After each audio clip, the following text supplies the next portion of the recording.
코로나19 국내 발생 현황을 말씀드리겠습니다.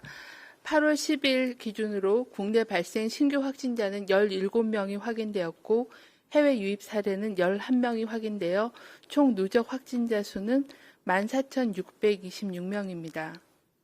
신규 격리 해제자는 16명으로 현재는 663명이 격리 중에 있습니다. 위중증 환자는 16명이며 사망자는 추가로 발생하지 않았습니다. 국내 발생 현황을 먼저 말씀드리겠습니다. 경기 고양시에 있는 반석교회와 관련하여 전일 대비하여 7명이 접촉자 조사 중에 추가로 확진되어 현재까지는 총 31명이 확진되었습니다.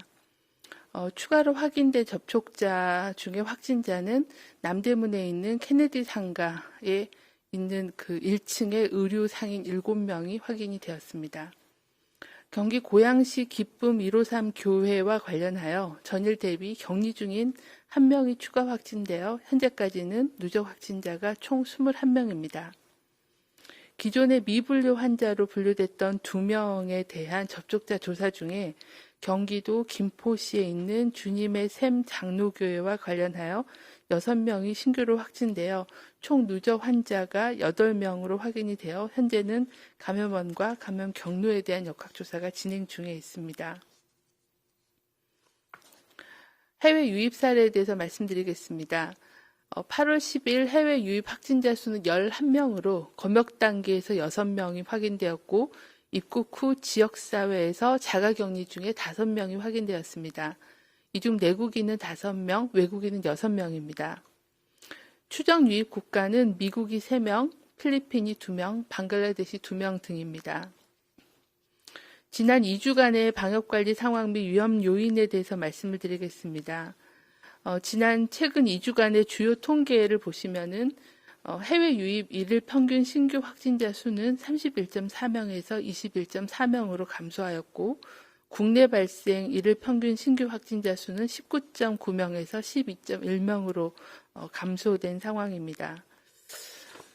최근 2주간의 감염 경로를 보시면 해외 유입이 300명, 63.8%가 해외 유입 사례였고 국내 집단 발병과 관련된 사례는 81명으로 17.2%였고 감염 경로가 조사 중인 사례는 40명으로 8.5%, 그리고 해외 유입과 관련된 지역 감염이 7명으로 1.5%였습니다. 해외 유입 환자는 최근 2주간 일일 평균 21.4명이 발생해서 이전보다 10명이 감소하였습니다. 해외 유입 사례에 대응하기 위해서 6개 국가를 방역 강화 대상 국가로 지정해서 모든 외국인에 대한 입국 시 PCR 음성 확인서 제출, 코로나19 진단검사를 2회로 확대하는 등의 조치를 시행함에 따라 방역 강화 대상 국가에서 유입되는 환자와 숫자는 감소하고 있는 상황입니다.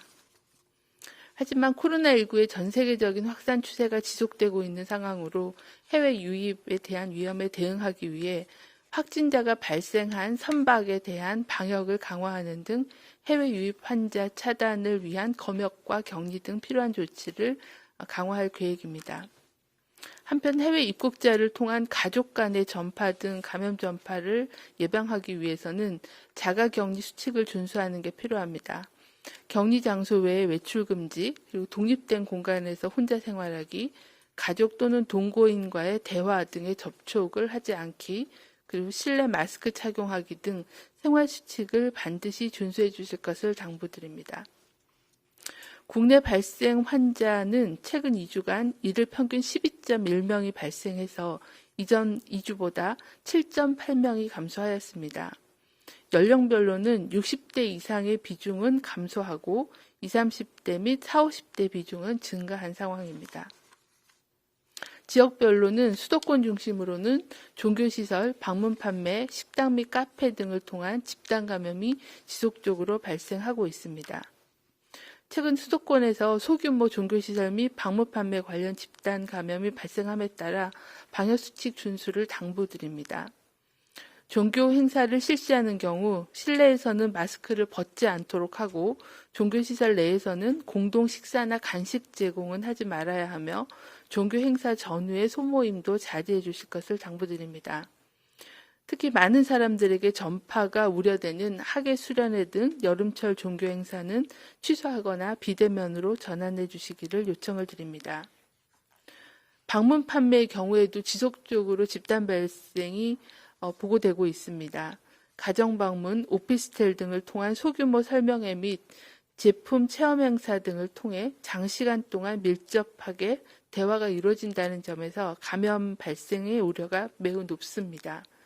중장년층, 특히 고령층은 방문 판매 관련 모임이나 행사에 참석하지 말아주실 것을 당부드립니다. 휴가 및 방학에 따른 국내 발생 위험이 지속됨에 따라 지자체와 협력하여 고위험 시설에 대한 현장 점검 및 방역 관리를 시행 중에 있습니다. 국민들께서도 밀집, 밀폐, 밀접한 환경으로 코로나19 감염의 우려가 있는 클럽 등 유흥시설, 주점, 식당 및 카페, 유흥주점 등 다중이용 시설에 대한 방문은 자제해 주시고 많은 사람들에게 전파 위험이 있는 모든 실내 시설에서의 수련회 등 숙박을 겸한 집단 행사는 연기하거나 취소해 주실 것을 요청을 드립니다. 지난 한 주간 사망자는 4명이 발생하였습니다.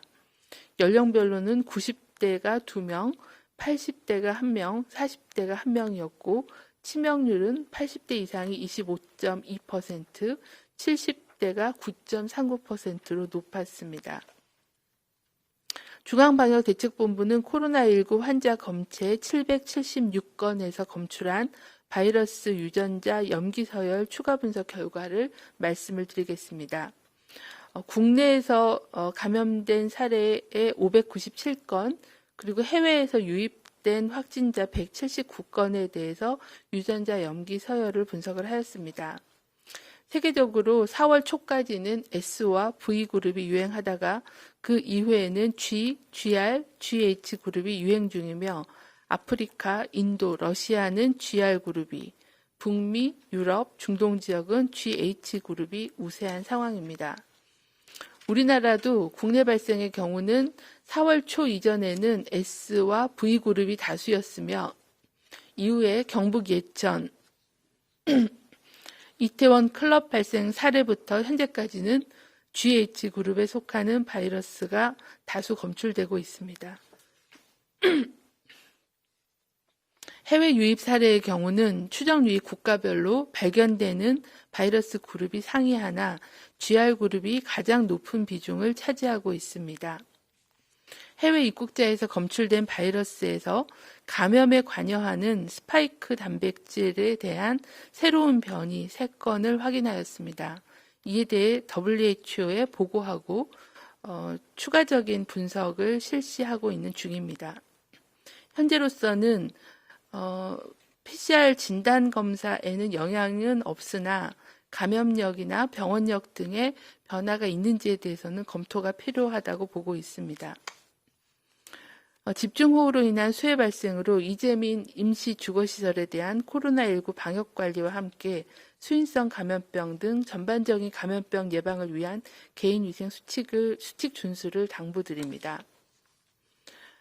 임시주거시설을 이용하시는 이재민들께서는 손 씻기, 마스크 착용, 2m 거리 두기 등의 예방수칙을 준수해 주실 것을 요청을 드립니다. 또한 설사 감염병, 식중독 등을 예방하기 위해서는 생수나 끓인 물과 같이 안전한 물을 드시고 음식물은 충분히 가열하여 섭취하여 주시기를 당부드립니다. 또한 유행성 눈병이나 피부병, 그리고 렙토스피라증과 같은 감염병에 대한 주의도 필요합니다. 침수 지역에서 작업을 할 경우에는 방수복, 장화, 장갑 등의 개인보호를 착용해 주시고 오염된 물에 노출된 피부는 반드시 작업 후 깨끗한 물로 씻어 주시고 작업 후에 혹시 발열 등의 증상이 있을 경우에는 병원에서의 진료를 받아주시기를 당부를 드립니다. 이상입니다.